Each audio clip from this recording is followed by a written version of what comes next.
우리는 지금 에베소 사역을 마친 사도 바울이 이제 예루살렘, 결박과 환란이 기다리고 있는 예루살렘을 향해 나아가고 있는 모습을 살펴보고 있습니다. 오늘 본문은 이제 예루살렘으로 떠나기 전 마지막으로 에베소, 그가 3년이나 밤낮 수고했던 에베소의 장로들, 에베소의 성도들을 청하여 그들을 만나고 그들에게 마지막으로 남긴 설교, 마지막으로 선포한 설교에 대한 메시지입니다. 사도행전에는 사도 바울이 남긴 세 편의 설교가 있는데요. 하나는 13장에 기록된 것으로 유대인에게 선포한 설교, 그게 사도행전 13장에 기록이 되어 있습니다. 그리고 또 하나는 사도행전 17장에 기록되어 있는데요. 이방인들을 향하여 선포한 설교, 그것이 거기에 기록이 되어 있습니다. 그리고 또 한편의 설교는 오늘 본문에 기록되어 있고, 이 설교는 교회를 향한 설교, 믿는 자들, 제자들을 향하여 선포된 설교입니다. 그래서 우리는 이제 믿는 자들을 향하여, 사랑하는 제자들을 향하여 3년이나 같은 시간을 보내고 같은 공간에서 주님을 알아갔던 이 제자들, 교회를 향해 선포된 이 메시지를 통해서 우리에게 가르쳐 주고자 하시는 것, 이 메시지, 그의 마지막 설교를 통해서 우리가 들을 수 있는 내용이 무엇인지 두 가지로 나누어서 교훈을 살펴보려고 하는데요. 이 사도 바울이 교회를 향해, 에베소 교회를 향해, 장로들을 향해 선포한 이 메시지를 통해서 우리는 먼저 우리가 주님을 어떻게 섬겨야 하는지를 알게 합니다. 이 설교는 그렇게 우리에게 교훈을 주고 있습니다. 사도 바울은 사랑하는 이 에베소 성도들, 그 에베소에 있는 제자들을 불러서 이제 설교를 하면서 가장 먼저 그가 언급하는 것은 그의 과거를 회상하면서 그가 어떻게 에베소에서 섬겼는가에 대해서, 그가 어떻게 섬겼는가에 대해서 먼저 말해주고 있는데, 17절부터 19절을 보시면 바울이 밀레도에서 사람을 에베소로 보냈어요. 바울이 그 6월절 아니죠. 오순절 전에 지금 예루살렘으로 가려고 하다 보니까 시간을 더 지체하지 않으려 하여서 옆에 있는 에베소에 들리지 않고 바로 이제 가려고 하는데 도저히 그냥 갈 수 없었던 것 같아요. 어떻게 한번 에베소 성도들을 한번 보고 싶었던 것 같고, 그래서 장로들을 청하여서 밀레도에서 사람을 보내 에베소로 보내요. 교회 장로들을 청했더니 그들도 왔어요. 그들에게 말하되 아시아에 들어온 첫날부터 지금까지 내가 항상 여러분 가운데서 어떻게 행하였는지를 여러분도 아는 바니 곧 모든 겸손과 눈물이며 유대인의 관계로 말미암아 당한 시험을 참고 뭐했다? 주를 섬겼다. 그가 지금 에베소에서 그가 어떻게 섬겼는지를 먼저 회상하면서 이야기하는데, 앞에 있는 모든 수식어들, 뭐 겸손하게, 뭐 눈물로 참으면서, 이런 모든 것들을 수식하는 것이 무엇이냐 하면 주를 섬겼다라는 거예요. 사도 바울은 에베소에서 사람들을 섬기거나 자기 자신을 섬긴 사람이 아닙니다. 모든 사람들이 뭔가를 섬기면서 살거든요. 돈을 섬기거나 자기 꿈을 섬기거나 자기 자신을 섬기거나 아니면 사람을 섬기거나. 그런데 사도 바울은 거기에서 나는 주를 섬겼다 이렇게 말을 하고 있는 거예요. 그러면서 이제 그 주님을 너희가 있던 그 에베소에서 3년이나 내가 어떻게 섬겼는가에 대해서 우리에게 말해주고 있습니다. 그래서 먼저 첫 번째를 보니까 19절을 다시 한번 보실까요? 19절 보시면 그 19절 말고, 곧 모든 겸손과 눈물이며 라고 말하면서 그가 주를 어떻게 섬겼는가 먼저 이야기할 때 어떻게 섬겼다고 말합니까? 겸손하게 섬겼다, 겸손으로 섬겼다 이렇게 말씀하고 있습니다. 겸손하게 섬겼다는 게 뭐예요? 아유, 뭐 나는 못합니다. 아유, 아닙니다. 이게 아니고, 겸손하게 섬겼다는 것은 자신의 주권을 내려놓고 주를 종처럼 섬겼다는 거예요. 우린 다 자기 생각이 있고 자기 경험이 있고 자기 판단이 있어요. 근데 그가 겸손하게 섬겼다는 것은 자기를 완전히 부복시켜서 주의 뜻에 온전히 순복하면서, 그래서 주권을 내려놓고 주의 종이 되어서 섬겼다라는 것을 보게 됩니다. 그래서 사도 바울은 자기 마음대로 한 것이 없습니다. 계획을 세웠더라도 하나님이 수정하시면 거기에 따라갔고요. 뭘 못할 것 같아도 하나님이 하라 했으면 했던 것이죠. 그는 겸손하게 정말 예수 그리스도를 자신의 주인으로서, 그리고 자기는 종으로서 섬겼어요. 그런데 여기서 겸손이라는 것은 자신의 주권을 내렸고 주인이신 예수 그리스도만을 섬겼다는 것이 아니고 동시에 주님이 섬기게 하셨던 사람들까지도 섬겼다라는 거예요. 자신의 주권을 내려놓고 사람들의 종이 되어서 사람들에게 맞추어서 섬겼다라고도 말하고 있는 것입니다. 고린도전서 9장 19절을 가보실까요? 내가 모든 사람에게 자유로워요. 사실 사도 바울은 여러분 우리가 예수 믿고 나서 예수께서 우리를 억압하십니까? 우리를 구원하시고 나서 주님은 우리에게 만일 너희가 나를 따라오려거든 이렇게 말씀하시지, 안 따라오면 죽어 이렇게 말씀하시지 않습니다. 예수를 믿는 순간부터 우리에게 성령이 주어지고 우리는 그 안에서 자유를 얻습니다, 사실은. 그런데 사도 바울은 스스로가 하나님께 종이 되었어요. 저와 여러분도 마찬가지 아닙니까? 우리가 주를 사랑하기 때문에 그의 종이 되었던 거예요. 마찬가지로 내가 모든 사람에게도 자유롭다라고 말해요, 사도 바울은. 그런데 스스로 모든 사람에게 종이 되었다. 사도 바울은 주에게만 종이 되었다고 말하지 않고 나는 모든 사람에게도 종이 되었다. 왜 그랬냐면 내가 주님에게 종이 된 것은 주를 사랑하기 때문이었고 사람들에게 종이 된 이유는 더 많은 사람을 얻고자 함이다. 이렇게 얘기하고 있어요. 그래서 유대인에게 내가 유대인과 같이 된 것은 나는 유대인을 얻고자 함이었다. 그리고 또 율법 아래 있는 자들에게는 내가 율법 아래 있잖아. 사실 율법이 이제는 나에게 뭐 구원의 어떤 방법이거나 그렇지 않다. 그렇지만 내가 율법 아래 있는 자들 같이 된 것은 율법 아래 있는 자들을 얻고자 했다. 그래서 아주 겸손하게 율법 있는 사람들에게 가가지고 너 아직까지 율법에 매여 있냐? 거기에 매여 있냐? 이렇게 말하지 않고 그와 같이 겸손하게 행했다라고 말해요. 그리고 율법 없는 자에게는 내가 하나님께는 율법 없는 자가 아니다. 나는 여전히 율법이 내가 어떻게 삶을 살아야 되는지를 가르쳐주고 하나님이 뭘 기뻐하시는지를 알려주는 내게는 소중한 것이지만 도리어 그리스도의 율법 아래 있는 자이나 그래서 그렇지만 율법 없는 자같이 내가 된 것은 이방인에게 갔을 때 율법 없는 자들을 얻고자 함이라. 약한 자들에게 내가 약한 자와 같이 된 것은 너 약하냐? 그래서 마치 무슨 자선하듯이 그렇게 하지 않고 그도 약한 자가 되었다 이 말이에요. 그렇게 된 것은 약한 자들을 얻고자 함이요. 내가 여러 사람에게 여러 모습이 된 것은 아무쪼록 몇 사람이라도 구원하고자 함이니 내가 복음을 위하여 모든 것을 행함은 복음에 참여하고자 함이라 라고 말해요. 사도 바울은 에베소에 가서 에베소 사람들은 사도 바울과 전혀 다른 삶을 살았고 사도 바울이 보았을 때는 엄청나게 엉뚱한 삶을 살았을 거예요. 그런데도 불구하고 그는 그에게 맞추어서 내가 얼마나 겸손하게 너희 앞에서 섬겼는가, 주를 섬겼는가 라고 말하면서 주를 겸손으로 섬겼다라고 이렇게 말하고 있어요. 그리고 19절을 다시 보실까요? 또 모든 겸손과 옆에는 또 뭐가 붙어 있습니까? 어떻게 또 섬겼대요? 눈물로 섬겼대요. 여기서 눈물은 슬퍼하면서 아파하면서 섬겼다라는 말이 아니고 간절한 기도의 표현입니다. 우리가 주를 섬기고 사람들을 섬길 때 사실 기도 없이는 안 됩니다. 근데 그냥 단순히 내가 겸손하게 그리고 기도하면서 이렇게 표현하지 않고 눈물로 섬겼다 이렇게 얘기합니다. 간절하게 기도했어요. 예수 그리스도께서 베드로를 위하여 기도하셨을 때, 사도들을 위하여 기도하셨을 때, 우리를 위하여 기도하셨을 때, 그리고 주를 하나님의 뜻을 따라서 십자가를 지시기 위해서 기도하셨을 때에도 눈물로 기도했던 것처럼 주를 섬길 때 눈물로 기도하면서 섬겼다. 무릎으로 가는 길이지 걸어서 가는 게 아니란 말입니다. 그래서 사도 바울은 주를 어떻게 섬겨야 되는가? 겸손하게 섬겼다. 그리고 나는 무릎으로 눈물로 섬겼다. 기도하면서 섬겼다. 이렇게 말하고 있습니다. 그리고 또 19절을 다시 보시면요. 모든 겸손과 그리고 눈물로 기도하면서 섬겼고 또한 유대인의 관계로 말미암아 당한 시험을 참고 주를 섬겼다. 이렇게 말하고 있어요. 사도 바울은 편안할 때 주를 섬긴 게 아닙니다. 상황이 오케이 되면 주의 뜻이구나 이런 식으로 섬기지 않았어요.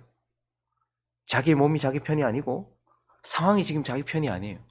사람들도 자기 편이 아니라 할지라도 그는 어떻게 했다는 거예요? 그 고난 속에서도 고난 가운데서도 시험 가운데서도 주를 섬겼다는 거예요. 시험이 끝나면 주를 섬긴 게 아니고요.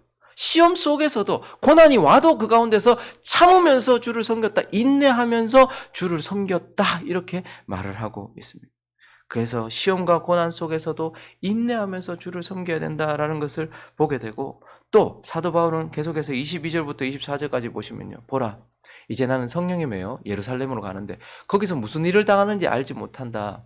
그런데 한 가지 성령이 각성해서 내게 증언하여 결박과 환난이 나를 기다린다. 난 그거 알고 있다.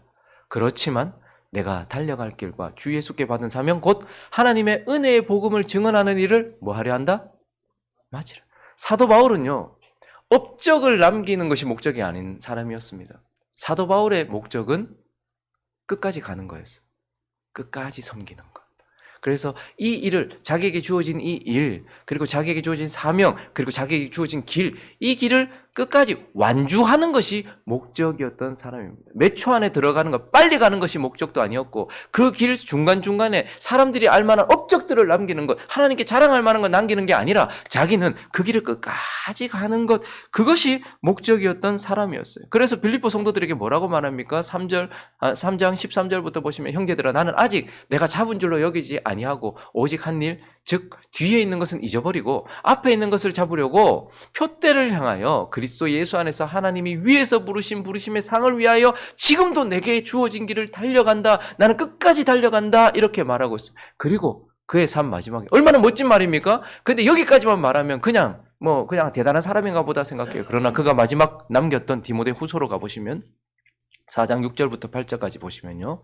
전제와 같이 내가 벌써 부어지고 나의 떠날 시각이 가까웠도다.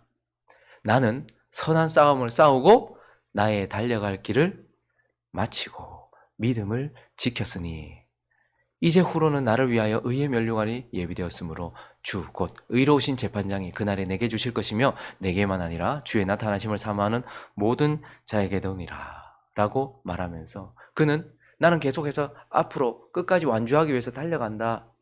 그런데 어떻게 해요? 그의 인생을 마치기 전 나는 끝까지 달려왔다. 이렇게 말하고 있어요. 그래서 주를 섬기는 것은요. 끝까지 섬겨야 돼요. 끝까지 섬기는 것이다. 그런데 오늘 24절을 다시 한번 보실까요? 내가 달려갈 길과 주 예수께 받은 사명 곧 하나님의 은혜의 복음을 증언하는 일을 마치려 하면은 그래서 그의 하나님을 섬기는 것, 주를 섬기는 것은 끝까지 섬기는 것이기도 하지만 마지막 줄 같이 읽어볼까요? 셋째 줄 시작. 나의 생명조차 조금도 귀한 것으로 여기지 아니하노라. 어떻게 섬겼다는 거예요? 생명도 귀한 것으로 여기지 않고 이 말은 주를 더 사랑했다는 거예요. 자기 생명이 소중하지 않은 사람이 어디 있습니까? 사도 바울은 자기 생명이 하찮았기 때문에 그랬던 것이 아니고요. 이것조차도 소중히 여기지 않을 만큼 주를 사랑했다는 거예요. 여러분 우리가 사랑하면 내어놓거든요. 사랑하면 그렇게 살거든요. 근데 주는 사도 바울에게 있어서 주는 내 생명조차도 귀한 것으로 여기지 않을 만큼 사랑했던 분이었어요.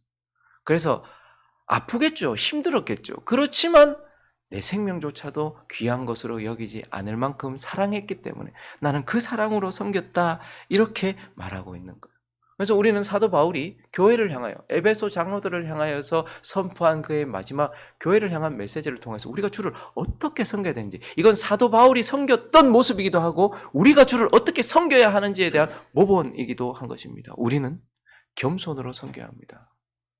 주를 겸손하게 주님 앞에서 빳빳하게 목을 꼿꼿이 세우고 그리고 사람들 앞에서 내가 뭔가 된 것처럼 그렇게 섬기는 것이 아니라 약한 사람들 앞에서는 약한 사람들을 도와주는 강한 자가 아니라 약한 사람이 되고 유대인들 같이 뭔가에 자꾸 매여 있고 자꾸 뭔가 자기 거기에 매여 있는 사람 그 사람이 되어서 그 사람을 섬겨야 되고 이방인처럼 자유로운 사람 앞에는 그 사람이 되어서 그렇게 섬기는 겸손하게 그를 섬기고 그리고 한시도 그냥 섬기지 않고 기도하며 눈물로 그렇게 섬기는 우리의 모습이 되어야 되고 우리가 주를 섬긴다면 반드시 시험과 고난과 어려움이 있을 겁니다. 나의 몸이, 나의 마음이, 나의 시간이, 나의 상황이 내 편이 아닐 때에도 우리는 주를 참음으로써 섬겨야 한다는 것이요. 그리고요, 섬기다 마는 것이 아니라 그래서 늘 과거형으로 말하는 주를 향한 섬김이 아니라 지금도 섬기고 끝까지 섬기되 우리는 사랑으로 주를 사랑하기 때문에 책임감 때문에 나중에 어쩔 수 없어서 하는 그런 것이 아니라 사랑으로 섬기는 자가 되어야 한다라고 오늘 사도 바울의 마지막 교회를 향한 메시지를 통해서 우리에게 주시는 교훈이다라는 것입니다. 그리고 또 하나 오늘 이 메시지를 통해서 우리가 한 가지 더 알게 되는 그것은 주님이 우리를 어떻게 섬기셨는지를 알게 해줘요. 이 사도 바울의 메시지를 통해서 말이죠. 여러분 지금 누가가 의도적으로 계속해서 예수 그리스도와 바울을 매치시키고 있는 게 좀 보여요. 예루살렘을 향해 나아가고 있는 이 바울의 모습 그리고 예루살렘에 들어가기 직전에 그가 3년이나 섬겼던 사랑하는 제자들을 만나고 그리고 마지막으로 이 메시지를 주고 있는 이 모습은 예루살렘을 향해 가시던 예수님의 모습 그리고 그 예루살렘으로 들어가시기 전 제자들과 시간을 보내시면서 마지막으로 메시지를 남겼던 예수님의 모습을 고스란히 이렇게 보여주고 있죠. 그리고 오늘 이 3년 동안이나 에베소 성도들을 섬겼던 바울의 모습은 3년 동안이나 사도들과 제자들을 섬겼던 예수님의 모습을 고스란히 우리에게 보여줘요. 사도 바울이 에베소의 성에 들어가자마자 12명쯤 되는 사람들을 만났잖아요. 그들은 성령이 계신 것도 요한의 세례까지밖에 알지 못했다. 그래서 처음 만났던 사람들 그 12명이 있었어요. 아마 여기 지금 장로로 세워진 사람들은 아마 그때 회심했던 사람들이 아니겠나 싶어요. 근데 사도 바울은요, 3년이나 그들과 함께하면서 밤낮 그들을 가르치면서 함께했던 그의 모습은 3년 동안이나 제자들과 함께했던 예수님의 모습을 고스란히 우리에게 보여주고 있고, 그래서 우리는 이미 복음서를 통해서 누가가 첫 번째 기록한 누가복음을 통해서 예수님이 그 제자들을 3년 동안 어떻게 섬겨주시는지를 보지만, 그러나 그의 두 번째 기록 이 사도행전에서 바울이 에베소 성도들을 3년 동안 어떻게 섬겼는지를 보면서 우리는 예수님의 섬김을 다시 더 명확하게 보게 된다라는 것입니다. 그래서 그가 에베소 성도들을 섬겼다라는 것에 대한 메시지를 통해서 우리는 예수님이 그러면 우리를 어떻게 섬겨주셨는지도 보게 되는 것입니다. 예수님이 우리를 어떻게 섬겨주셨습니까? 다시 19절을 볼까요? 예수님은 모든 겸손으로 우리를 섬겨주셨어요. 사도 바울이 에베소 성에 들어갈 때부터 겸손했던 것처럼 예수 그리스도도 그렇게 하셨다는 말입니다. 그래서 예수님은 하나님으로서 우리를 섬겨주신 것이 아니고 사람인 우리를 섬기기 위하여 사람이 되셨고, 약한 우리를 공감하시기 위하여 우리가 되셨고, 고난받고 죄로 말미암아 고통받는 우리를 섬기기 위하여서 그분도 동일하게 그러한 삶을 사셨어요. 그래서 빌립보서 2장 6절부터 8절까지 보시면 그는 근본 하나님의 본체십니다. 하나님과 그런데 동등됨을 취할 것으로 여기지 아니하시고 하나님으로서가 아니라 오히려 자기를 비워 종의 형체를 가지사 사람들과 같이 되셨고, 사람의 모양으로 나타나사 자기를 낮추시고 죽기까지 복종하셨으니 곧 십자가에 죽으심이라. 그분이 우리를 섬길 때에 하나님으로서 섬긴 게 아니에요. 여러분, 우리가 보통 이제 선교를 갈 때 보면 경제적인 수준이나 이런 것들이 좀 낮은 쪽으로 많이 가게 되잖아요. 복음이 들어오면 항상 그 나라는 경제적으로도 부흥을 하니까요. 그래서 보면 요즘도 선교지 이렇게 가보면 우리나라 70년대, 80년대 수준의 삶을 살고 있는, 근데 얼마나 불편합니까? 이렇게 편한 한국에 있다가 그런 선교지로 가면 얼마나 불편해요. 그리고 그들이 먹는 음식을 같이 먹으려고 하고 그들의 생활 방식대로 한번 살아보려고 한 달만 살아도 그게 힘들어요. 근데요, 하늘 버리시고 그분이 땅으로 내려오셨고요, 하나님의 종의 그 형체를 비우시고 종의 형체를 가지셨다. 그리고 우리와 같이 되셨고 우리와 함께 사셨다. 예수님은 겸손으로 우리를 섬겨주셨던 분이다라고 말하고 있어요. 그리고 19절을 다시 보시면 모든 겸손과 또한 눈물이며 유대인의 관계로 말미암아 당한 시험을 참고 주를 섬겼다. 바울이 그랬던 것처럼 예수 그리스도도요, 우리를 섬길 때 모든 시험과 어려움들을 참아가면서 우리를 섬겨주셨다라고 말하고 있어요. 그래서 그분은 피곤도 느끼셨습니다. 기도할 시간도 없어서 새벽에 일어나셔서 기도하셨고, 배고픔도 느끼셨고 눈물도 흘리셨습니다. 그래서 그분도 우리를 섬겨주시기 위해서 많은 어려움과 고통이 있었지만 그 가운데서도 끝까지 포기하지 않고 우리를 섬겨주신, 시험과 고난 속에서도 참으면서 우리를 섬겨주신, 참음이 필요해요. 조금 힘들다고 그만두면 안 되고 끝까지 참으면서 십자가에서도 끝까지 내려오지 않고 도저히 못하겠다, 하나님으로서 그냥 확, 그게 아니라 끝까지 참으셨다라는 거예요. 그리고 24절을 보시면요, 이건 사도 바울의 감동적인 말이기도 하지만 사도 바울을 통해서 말씀하시는 주님의 감동적인 말이기도 합니다. 나의 생명조차 조금 더 귀한 것으로 여기지 아니하리다. 식물의 생명도 귀합니다. 동물의 생명도 귀합니다. 사람의 생명도 귀합니다. 하나님의 아들의 생명은 더욱더 귀합니다. 그런데 예수 그리스도는 자기의 그 귀한 생명을 조금 더 귀한 것으로 여기지 않고 내려놓으셨어요. 이 땅에 오셔서. 그분도 우리를 그렇게 생명을 아끼지 않고 사랑해 주셨다라는 것을 보게 됩니다. 그리고 오늘 사도 바울이요, 떠나면서 얼마나 마음이 애탁했어요. 이 에베소 성도 3년이나 같이 했는데. 그래서 사도 바울이 오늘 28절에 보시면요, 여러분은 자기를 위하여 또는 온 양떼를 위하여 삼가라. 성령이 그들 가운데 여러분을 감독자로 삼고 하나님이 자기 피로 사신 교회를 보살피게 하셨네. 지금 사도 바울이 가면서 그냥 가지 않아요. 각 교회들마다 장로들을 세워놓고 갑니다. 너네 생명 걸고 이 사람들 지켜라. 내가 생명 걸고 너 지켰던 것처럼, 예수가 생명 걸고 우리 지켰던 것처럼 너는 이제 생명 걸고 양떼들을 지켜라. 이렇게 이야기하면서 그들을 지킬 보호자들을 세워놓고 가는 거예요. 사도 바울이 그렇게 했거든요. 근데 우리 주님도 그렇게 하셨습니다. 주님이 떠나실 때 어떻게 하셨습니까? 요한복음 14장 16절을 보시면 내가 아버지께 구하겠다. 나는 떠나겠지만 나 그냥 내버려 두지 않고 간다. 그가 또 다른 보혜사를 너에게 주사 영원토록 너희와 함께 있게 하리니 나는 너희와 옆에 있었다. 근데 내가 너희 안에 너희의 보호자를 두겠다. 이렇게 말씀하십니다. 그리고 에베소서 4장 그 에베소 성도들에게 그가 어떤 사람은 사도로 어떤 사람은 선지자로 어떤 사람은 복음 전하는 자로 어떤 사람은 목사와 교사로 삼으셨으니 이는 성도를 온전하게 하여 봉사일을 하게 하며 그리스도의 몸을 세우려 함이라. 주님은 우리를 어떻게 섬겨주십니까? 떠나서 주님 혼자 저쪽에서 편하게 계신 것이 아니고 우리 속에 성령을 보내주시고 우리 주변에 사람들을 세우셔서 우리를 보호하시면서 사람들을 통해서 보호자들을 통해서 지금도 우리를 섬겨주시는 거예요. 우리를 도와주는 누군가가 있다면 그건 주님이 보내신 사람입니다. 우리 옆에 누군가 나에게 한 자락 위로를 주는 사람이 있다면 저 하나님께서 주님께서 나에게 하고 싶은 말을 전달해 주는 사람이구나. 그렇게 생각해야 하는 것입니다. 그래서 보호자를 통해서 우리를 섬겨주십니다. 그리고 마지막으로 그분이요 기도로 우리를 섬겨주시는 거예요. 기도로. 오늘 19절을 다시 보시면요 모든 겸손과 바울이 눈물로 섬겼다라고 이야기해요. 근데 주님도 마찬가지 아닙니까? 주님도 우리를 위하여 기도하셨습니다. 그리고요 사도 바울이 보면 지금 내가 눈물로 그때 섬겼다 과거형이잖아요. 내가 3년 동안 너희와 함께 있으면서 내가 눈물로 너희를 위해서 기도하면서 섬겼다 그렇게 말해요. 그런데요 그가 에베소 성도들에게 보낸 에베소서 1장을 가보시면 16절을 보시면요 내가 기도할 때에 기억하며 너희로 말미암아 감사하기를 어떻게 했다? 그치지 않았다. 그러니까 감사도 그치지 않았고 기도도 그치지 않았다. 이렇게 말하고 있는 것입니다. 그러니까 사도 바울은 거기 있을 때도 섬겼고 오늘 본문에 아까 방금 뛰어넘었는데 앞절로 한번 가보실까요 사모님? 이 말을 한 후에 무릎을 꿇고 그 모든 사람과 함께 여기서도 또 기도해요. 바울이. 자기 위해서 기도했겠습니까? 나 예루살렘 가면 막 결박당하고 환난당하고 아니에요.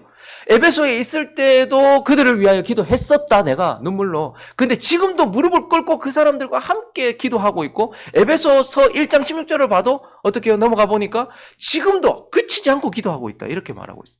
근데 우리 주님이 어떻습니까? 우리 주님이 그러하셨다는 거예요. 누가복음 22장 가보시면요 주님이 그들과 함께 있을 때에 시몬아 보라 사탄이 너를 밀가부르다 하려고 요구하였으나 그러나 내가 너를 위하여 내 믿음이 떨어지지 않기를 어떻게 했다?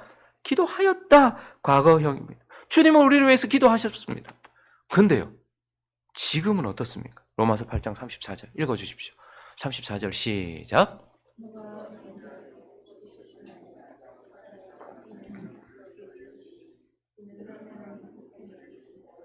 우리를 위하여 간구하시는 사도 바울은 에베소 성도들을 위하여 죽을 때까지 기도했어요. 예수 그리스도는 죽으시기 전에 우리를 위해 기도하셨고 죽으시고 난 이후에 부활하신 이후 지금도 보좌 우편에서 우리를 위하여 기도하신다. 그분도 우리를 기도로 함께 섬겨주신다라고 말하면서 주님이 우리를 어떻게 섬겨주셨는지 이것 또한 사도 바울이 교회를 향하여 선포한 메시지를 통해서 우리는 알게 된다라는 것을 보게 됩니다. 말씀을 정리하겠습니다.